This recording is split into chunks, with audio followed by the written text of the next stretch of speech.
दर्शक बंधु स्कूल में पाठ पढ़ुवा समस्त प्रथम रु अष्टम श्रेणी पर्यंत पिलानी आसीगला ए गोटे बहुत बड़ खबर कौन रही बड़ खबर जानापी भिडियो शेष पर्यंत जमी देखूँ पंचम अष्टम श्रेणी पिला नुआ नियम लागू होती प्राथमिक शिक्षा व्यवस्था संशोधन नहीं गणशिक्षा शिक्षा विभाग विज्ञप्ति अनुसार एणिकी पंचम अष्टम श्रेणी पिला फेल हेले पुणी परीक्षा सुजोग पाइबे 2 मास मध्य पुनः परीक्षा स्कूल कर्तृपक्ष सूचना देवे जदि पास करती तेज उत्तीर्ण हे नचेत पुणी से श्रेणी में पढ़े माने नुआ शिक्षा नीति द्वारा पंचम अष्टम श्रेणी पिला माने जो माने बोर्ड परीक्षा देवे से जदि बोर्ड परीक्षा फेल होती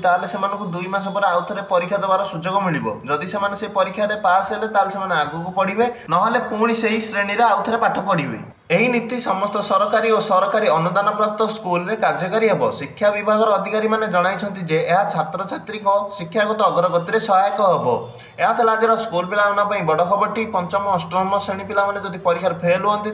2 मास पर आउ गोटे थर परीक्षा देवार सुजोग मिल जदि से पास कले आगू पढ़े ना से श्रेणी में आउ थे पाठ पढ़े यह खबरटी जब भिडियोटी आपको भल लगे भिडियोटी को लाइक और चैनल टी सब्सक्राइब कर दिखाँ।